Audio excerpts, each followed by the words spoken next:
कौशल्य सुखावली चित्ती वनाव जावाया रघुपती आग्रह सिद्धी सगळ्याचं निरसन झालं बरं का. एकाच बोलणं असलं का सगळ्याचं समाधान होत असतं या. म्हणून उद्देश एक जरी असला तरी त्याच्यामध्ये निमित्त फक्त सहज बोलणे हित उपदेश करुणी सायास शिकविती. राम बोलले लक्ष्मणाला उद्देशून पण कौशल्य मातेने ऐकलं ना. म्हणले राम आणि माझा मुलगा आणि एवढं कार्य करणार आहे एवढं हिताचं शिकविलं रामानं. जाऊ द्या म्हणल्या कशाला दुःख मानायचंय ते आपल्या रामाला.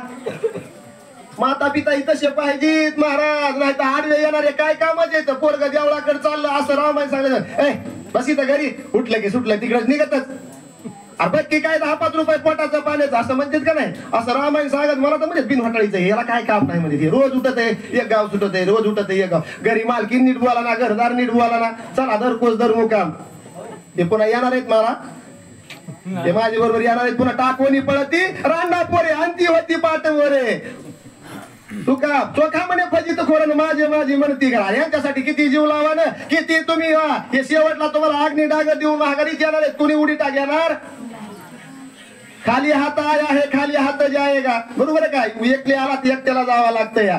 आणि याचं किती जरी तुम्ही रक्षण केलं किती दवाखाने करा किती गोळ्या खा किती तुमच्यापाशी डॉक्टर उभा राहू द्या उड़ जाएगा एक दिन पंछी रहेगा पिंजरा खाली. तू लाख हिफाजत कर ले तू लाख करे रखवाली. उड़ जाएगा एक दिन पंछी रहेगा पिंजरा खाली. याच्यातला पंछी कवा उडून जाईन सांगता येत नाही मायवा. म्हणून ही आपलं चांगलं शरीर आहे चांगलं त्या ठिकाणी देह दिलाय भगवंतानं. तू आपण सत्कर्माला लावला पाहिजे भजनाला लावला पाहिजे नामस्मरणाला लावला पाहिजे. तवया जीवाचं कल्याण होतं. नाहीतर ह्या बघा कहा गए तो कहीं नहीं इनके आला है तो कुछ भी नहीं. इथं पाषाण दगड डोंगर भरपूर आहे. याचं काय मोजमाप नाही. पशु प्राणी हे दिसते तर आपल्याला यांना काही कळत नाही. फक्त मनुष्य जन्म असा आहे.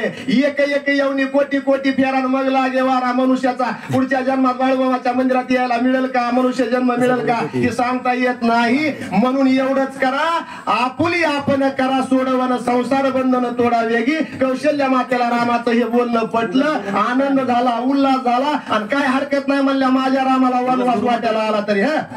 श्रीरामाचे निज वचन तेने सुख समाधान लक्ष्मण सुख संपन्न कौशल्य. सुख संपन्न कौशल्य निज वचन रामाच्या मुखातल्या शब्दानं संताच्या मुखातल्या शब्दानं या जीवाला मनुष्याला समाधानच होतंय. नाही तर समाधान कुठंच नाही. इथं लक्ष्मणजीचं समाधान झालं आनंद झाला कौशल्य मातेलाही समाधान झालं. दोघं सुख संपन्न झाले. रामानं दोघांचं सांत्वन केलं आपला मार्ग मोकळा केला.